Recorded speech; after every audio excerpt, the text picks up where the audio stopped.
My name is Marta, and for 10 years, I lived in what seemed like a perfect marriage. Henry was the kind of man every woman would want: kind, caring, and faithful. We had everything one could wish for: a cozy home, stable jobs, and a well-planned life. But over time, this predictability began to suffocate me. Henry woke up every day at 6:30 a.m., had coffee with toast, and kissed me on the cheek before heading to work. His schedule never changed. We had dinner at 7 p.m., watched TV until 9 p.m., and went to bed at 10 p.m. This routine continued for years. At first, I saw it as comfort and stability. But with time, an emptiness grew inside me, one I couldn't fill. When I tried talking to Henry about adding some passion or spontaneity to our lives, he simply laughed it off. "Marta, everything is great. You're just making up problems." His words cut deeper than I was willing to admit. I began wondering, was I being too demanding, or was something truly missing? One day, a new employee joined my workplace, Eric. He was a few years younger than me, but his confidence and charisma captivated everyone around him. He had a way of speaking that made every word feel sincere, and most importantly, he noticed me. During our first meeting, our eyes met and my heart skipped a beat. "You're Marta?" he asked with a smile. "I've heard you're a real professional here." I laughed, trying to hide my embarrassment. "You might be exaggerating, but thank you." His gaze lingered just a little longer than necessary, and that moment stayed with me throughout the day. Over the next few weeks, our conversations became more frequent. At first, they were strictly work-related, but soon, I noticed how he started slipping in small compliments. "You look amazing today." "Thank you, Eric," I replied, feeling my cheeks flush. For the first time in years, I felt seen. One evening, after all the employees had left, we were the only ones remaining in the office. He approached my desk with 2 cups of coffee. "Thought you could use a break." "Thanks," I said, taking the cup. Our fingers brushed against each other for a brief moment. It was a small gesture, but something inside me ignited. I couldn't tell if it was just an innocent infatuation or the beginning of something more. That night, lying next to Henry, I couldn't sleep. His steady breathing beside me was a reminder that I was not only betraying his trust but my own. Yet, at the same time, I couldn't forget Eric's gaze, his smile, and the way he made me feel alive. From the moment Eric first brushed against my fingers, something shifted in my life. It felt as if he had unlocked a door within me, one I had been too afraid to even touch. At first, everything remained innocent. We talked about work, exchanged ideas, and laughed at our colleagues' jokes. But each conversation left a lingering feeling that there was something more between us. One afternoon, during our lunch break, we happened to sit at the same table in a cafe near the office. He slid his chair a little closer, and I noticed the way his gaze lingered on me. "I feel like you're holding something back," he said suddenly. "What do you mean?" I asked, slightly caught off guard. "I'm not sure," he replied, looking straight into my eyes. "But you seem like there's more to you than you let others see." His words struck deeper than I had anticipated. Henry had never spoken to me like that. To him, I was always just his wife, a piece of our stable routine. But Eric saw me. The following week, we started texting. At first, the messages were work-related, but soon they became more personal. "How was your day?" he texted one evening. I glanced at my phone while Henry sat next to me, watching TV. "The same as always. How about yours?" "Better now that I'm talking to you." My heart pounded.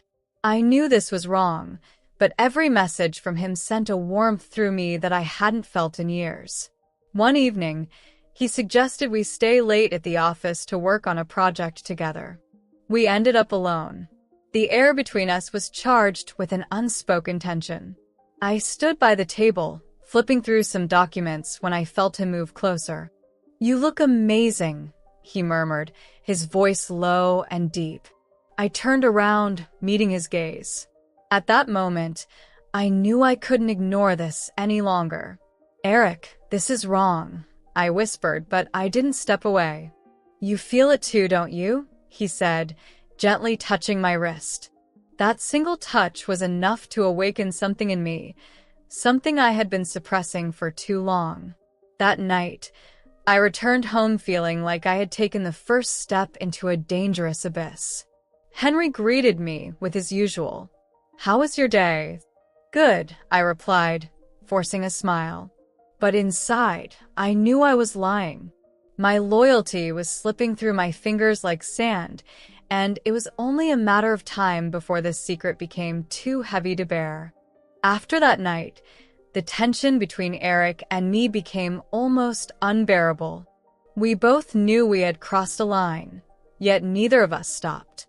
Instead, it felt as if we were deliberately seeking each other out. One evening, when the office had emptied, Eric stayed behind, though his work had long been finished.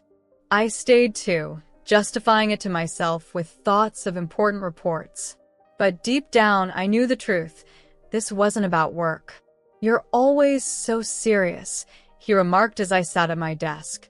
"You have to be when working with numbers," I replied, trying to keep my tone neutral. He moved closer, perching on the edge of my desk. "I think you allow yourself too little room to relax." His words felt like a challenge, and I met his gaze. "And what do you suggest?" Eric leaned in slightly, his fingers brushing lightly against my hand. "Just be yourself, Marta. Forget the rules for a moment." My heart pounded, but I forced myself to look away. "This is dangerous, Eric." "The best things in life always are," he murmured, his voice barely above a whisper. The next day, he asked if I wanted to grab a coffee after work. I hesitated for a long time, but eventually agreed. We chose a quiet cafe on the other side of the city, where no one would recognize us. As we talked, I felt the protective walls I had built around myself slowly begin to crumble. His attention was undivided, and his words felt genuine. "Why do you hold yourself back so much?" he asked. "Because it's the right thing to do," I replied, though I was already doubting my own words. He leaned in slightly, his hand carefully touching mine. "But does it make you happy?" His question resonated deep within me. I couldn't answer. At that moment, I realized that the idea of happiness had been haunting me for years, and for the first time, I allowed myself to confront it. After the cafe, he suggested taking a walk. The night air was cold, making us instinctively move closer to each other. We talked about everything, yet the tension between us only grew. "Let's stay a little longer," he said when we were about to part ways. We rented a small hotel room nearby. I knew this was crossing a line, but I couldn't stop myself. Once we were alone, he stepped closer, and I felt his arms wrap around me. "Are you sure?" he asked, searching my eyes. I nodded silently, allowing myself, for the first time in a long while, to feel alive. As we entered the small, dimly lit hotel room, the air around us felt charged. Eric quietly shut the door behind us, carefully removing his coat and hanging it up. His gaze was intense, yet gentle. I stood in the center of the room, unsure of what to do. I had never been in a situation like this before. It was unfamiliar and unsettling. My heart pounded, but I couldn't make myself move. Eric took a step closer, stopping just a few feet away. "You can say no at any moment," he said softly, his eyes locked onto mine. His words didn't push me away. Instead, they reassured me. I took a deep breath and nodded. He reached out, gently touching my face. His fingers were warm, and the simple sensation made me close my eyes. "You're beautiful," he whispered, tracing his fingers along my cheek. His words awakened a desire within me that I had been suppressing for years. Slowly, I opened my eyes and stepped toward him, letting my hands rest on his shoulders. As he leaned in, his lips brushed against mine. Soft, slow, yet filled with an unspoken passion we had both tried to resist. His arms wrapped around me, and I allowed myself to melt into his embrace. The room was silent except for our breaths. He studied my face, as if seeking confirmation. I nodded, and that single motion felt like the most significant decision of my life. Eric's hands traced along my shoulders, carefully slipping off my coat. His movements were gentle, as if afraid to startle me. I felt my body respond to every touch, every subtle motion. No words were needed, only moments shared between two people who had long suppressed their emotions. Each touch carried meaning. Each kiss was a silent promise to forget about reality, at least for this one night. As we lay beside each other, his hand carefully laced with mine. In that moment, I felt more alive than I ever had. But deep inside, a sense of unease began to stir. "Do you regret it?" he asked, running his fingers through my hair. I looked at him, wanting to say no, but I couldn't find the words. "I don't know what happens next, but right now, this feels right," I whispered. His smile was warm, but in his eyes, I saw a flicker of concern.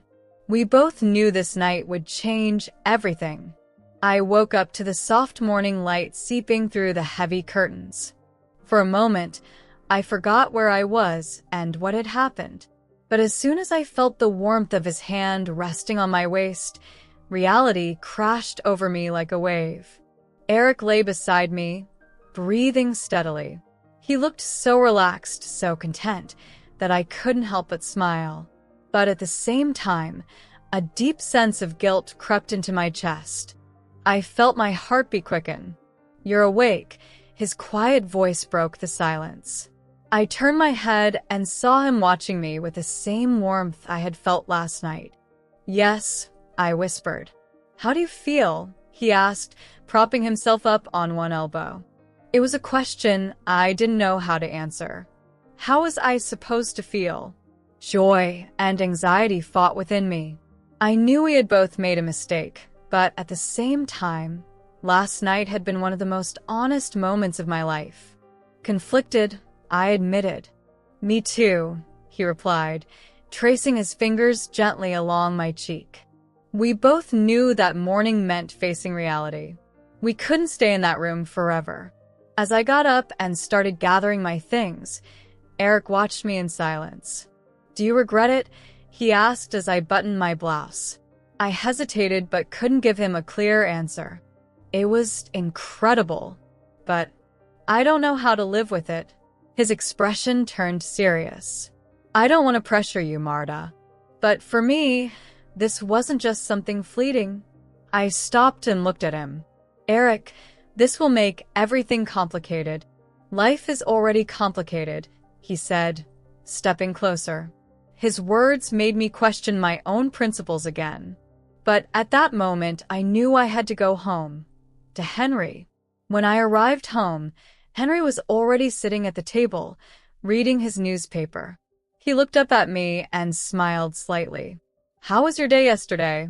His question was so innocent that I almost broke down. I forced myself to answer. "Fine." "I stayed late at work." He nodded and returned to his newspaper.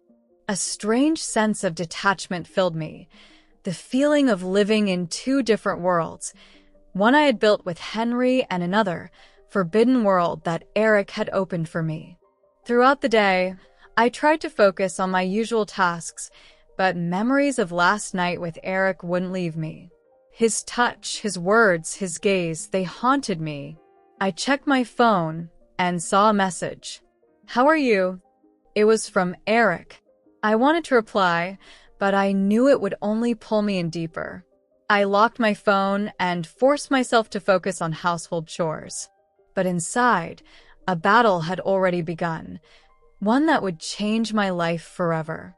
The days following my night with Eric were filled with a tension I had never experienced before. I tried to return to my normal life, but every phone call, every message was a reminder of what I had done. Eric wouldn't let me forget. His messages were brief, yet brimming with emotion. I can't stop thinking about you. I miss you. When will I see you again? I rarely responded, trying to convince myself that this had been a mistake. But each of his words stirred memories of that night, making it impossible to move on. Henry began to notice something was off. He had always been observant, but I had never given him a reason to doubt me before. One evening, as we ate dinner, he suddenly asked, "You've seemed distant these past few days. Is everything all right?" I forced a smile. "Yeah, just a lot of work," I replied, lowering my eyes to my plate. "Work or something else?" His voice was calm, but I could sense the tension in him. I nearly choked on my food at his directness, but managed to keep my composure. "Henry, don't overthink things. Everything is fine." He didn't respond, but his gaze lingered on me longer than usual. One evening, as I was walking home from work, I spotted Eric. He was standing near a cafe at the corner of the street, and I knew instantly that he was waiting for me. My steps slowed, hesitation creeping in. "Marta," he said as I approached. His voice was warm, but concern was evident in his eyes. "You've been avoiding me." "Eric, we need to stop this," I said, trying to sound firm. "This is wrong." He nodded, but his expression remained serious. "And what's right, Marta? Living a lie? Pretending you're happy?" His words struck a nerve. He wasn't wrong. I wasn't happy. But was that a justification for destroying everything? "I don't know what to do," I admitted, feeling tears well up in my eyes. "Let me help you," he whispered, his fingers grazing my hand. My mind screamed no, but my heart wanted to trust him. That evening, when I returned home, Henry was already waiting for me. He sat in the living room, a glass of wine in hand, looking unnervingly calm. "How was your day?" he asked without looking at me. "Good," I answered, feeling sweat form on my palms. "Interesting," he said, taking a sip of his wine. "Because I saw you near the cafe." My heart stopped. He knew. I stood frozen, unable to form a response. "Who is he, Marta?" he asked softly, but his voice was laced with pain. At that moment, I knew the perfect world I had built was beginning to crumble. I stood frozen in the middle of the room, my heart tightening with pain. Henry's gaze pierced through me, filled with a mixture of disappointment and barely restrained anger. He was waiting for an answer, but I couldn't find the words. "Marta, I'll ask you again. Who is he?" His voice was still quiet, but there was steel beneath it. "Henry, it's not what you think," I finally managed to say, desperately searching for an excuse. "Then what is it?" He took a few steps closer, his presence suffocating. "I saw you with him. You spoke to him like someone who matters to you. Don't lie to me. I'm not blind." I knew there was no point in denying it any longer. The only thing left was the truth. "His name is Eric. He works with me. And what else? Don't tell me. He's just a colleague." His voice rose slightly, but he was still holding himself back. "Henry, I don't know how it happened. We just started talking, and I felt something I haven't felt in a long time," I admitted, my voice weak even to my own ears. "Something you haven't felt in a long time?" His words cut deep. "And what about me? About our 10 years together? Was that not enough for you?" His face turned red, and he began pacing the room. "You know what hurts the most? I trusted you. I believed that no matter what, we could get through anything together. And now you're throwing it all away for some man who just showed up out of nowhere?" "It's not that simple, Henry. I felt alone. I felt like you stopped seeing me, like I had become just a part of your routine. And did you even tell me that?" Or did you just run straight to him? His words hit like a slap. I had no answer. He was right. I had never told him how I felt. But now it was too late for explanations. For a moment, silence filled the room. Henry turned away, staring out the window, his shoulders tense, his fists clenched. Then he finally spoke. "Marta, I'm giving you a choice." His voice was calm, but there was finality in it. "You have to decide, him or me.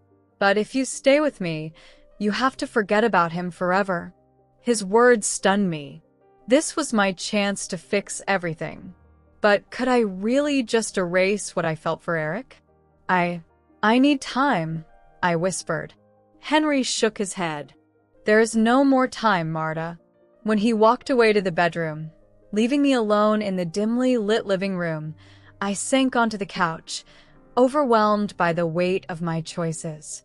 Memories flooded my mind. Our life together, the love Henry and I once shared, the years we had built something steady. And then there were the moments with Eric, the moments that made me feel alive again. I realized that tomorrow would be the day that defined the rest of my life. I spent the night on the couch, barely closing my eyes. My mind was consumed with endless thoughts, Henry's words, Eric's gaze, the moments I had shared with each of them. I knew the time had come to make a decision. But how do you choose when everything in your life depends on it? At dawn, I walked into the bedroom. Henry was already up, sitting on the edge of the bed, fully dressed, his face unreadable. "Have you decided?" he asked, his tone devoid of emotion. "Henry, I want to be honest with you. You have been everything to me. We've been through so much together, and I will always value that. But I've realized that something between us is lost. I can't bring back the feelings that once existed," I said slowly, trying to hold back tears. His expression hardened, but he remained silent. "So, you're choosing him?" I hesitated. "I'm choosing myself."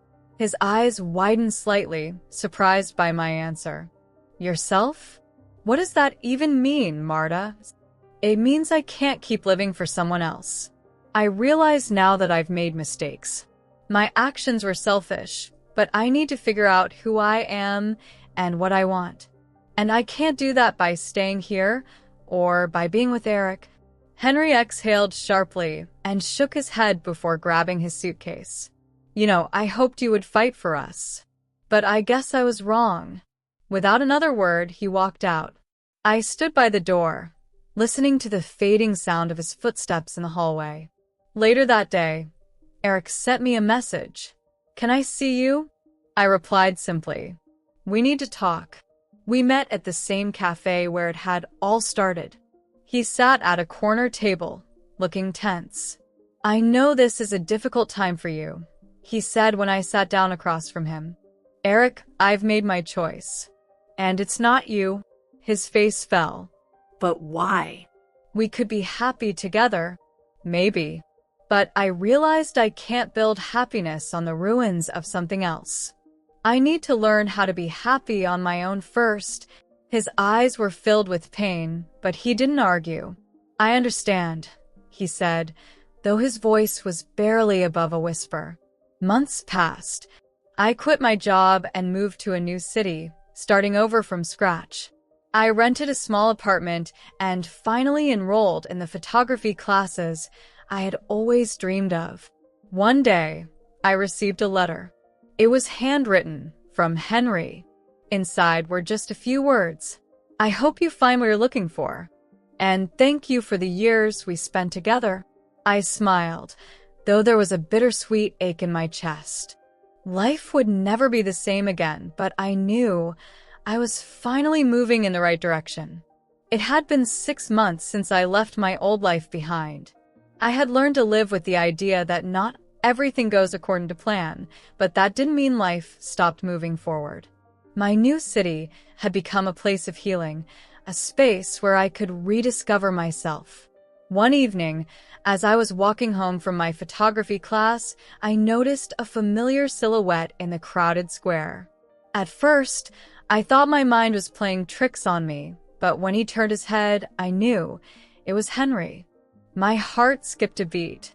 I tried to avoid his gaze, but it was too late. He had already seen me and was walking in my direction. "Marta," he said when he got closer. His voice was calm, but there was a trace of surprise in it. "I wasn't expecting to see you here." "Henry, I wasn't expecting this either," I replied, trying to steady the rush of emotions inside me. We stood there in silence for a few moments, neither of us knowing what to say next. But then he spoke first. "How are you?" he asked, and his voice carried genuine concern. "I'm figuring things out. And you?" "The same. I moved here for work. I never thought our paths would cross again." We decided to step into a nearby cafe to talk. Our conversation was filled with nostalgia and a bittersweet sense of regret. "You know, I've thought a lot about us," Henry said, carefully holding his coffee cup. "I've realized that I made a lot of mistakes too." "We both did," I admitted. "But maybe it had to happen for us to grow." "Do you still think about him?" he asked, and I knew he meant Eric. No. "He's part of the past, just like all of our mistakes." Before we parted ways, Henry looked at me with an intensity one hadn't seen in a long time. "I don't know if this is the right time to say this, but maybe one day we could start over. Without the old wounds, without the past weighing us down." His words struck a chord within me. I knew this wouldn't be easy, but maybe fate had given us a second chance. A few weeks later, we met again, this time not by accident. I didn't know if we could rebuild something new, but for the first time in a long while, I was willing to try. This encounter was a reminder that life can take unexpected turns, and true happiness doesn't come from perfect circumstances. It comes from the choices we make and the courage to fight for what truly matters. Several months had passed since my last conversation with Henry. We had decided to take things slow, talking, yet maintaining a respectful distance. I needed time to understand whether this was truly what I wanted and whether I could trust again. One evening, Henry invited me to dinner. We met at a small, cozy restaurant filled with the soft glow of candlelight and warmth. "You've changed," Henry said, looking at me through the flickering light. "Changed?" I smiled. Yes. "You've grown stronger. And I can see that you're happy." His words made me pause. Was I truly happy? I had changed, learned to live without depending on others, but happiness had always felt just out of reach. After dinner, we decided to take a walk along the waterfront. Henry walked beside me, his hands tucked into his pockets, looking slightly tense. "Marta, can I ask you something?" he finally said. "Of course," I replied, slightly surprised by his serious tone. "Are you ready to give us another chance?" His words caught me off guard, making me stop in my tracks. I looked at him, searching his eyes for answers. "Henry, I don't know," I admitted honestly. "I understand. I just want you to know that I'm willing to fight for us. But I won't pressure you. It has to be your decision." That night, as I sat on my couch, I thought about our years together. The laughter, the travels, our first steps as a family. But I also couldn't ignore the pain we had caused each other. I picked up my phone and typed a short message. "Give me some time." His reply was immediate. "Take as much as you need." A week later, we met again. This time, I was sure of my decision. "Henry," I began as we sat on a bench in the park, "I've realized that we both made mistakes. But if we're willing to work through them, I believe we can build something new." Hope flickered in his eyes. "I'm ready, Marta. And I promise, this time, things will be different." He reached out his hand, and I took it. It wasn't about recreating the past. It was about building something new, something stronger. Years passed. Henry and I built a new life together, one founded on trust and honesty. It wasn't always easy, but we learned to support each other. I realized that true love isn't about never making mistakes. It's about the ability to forgive and move forward together. And though our past would always be a part of us, it would never define our future. Please subscribe to our channel Stellar Stories. We have new amazing stories coming out every day. Thank you.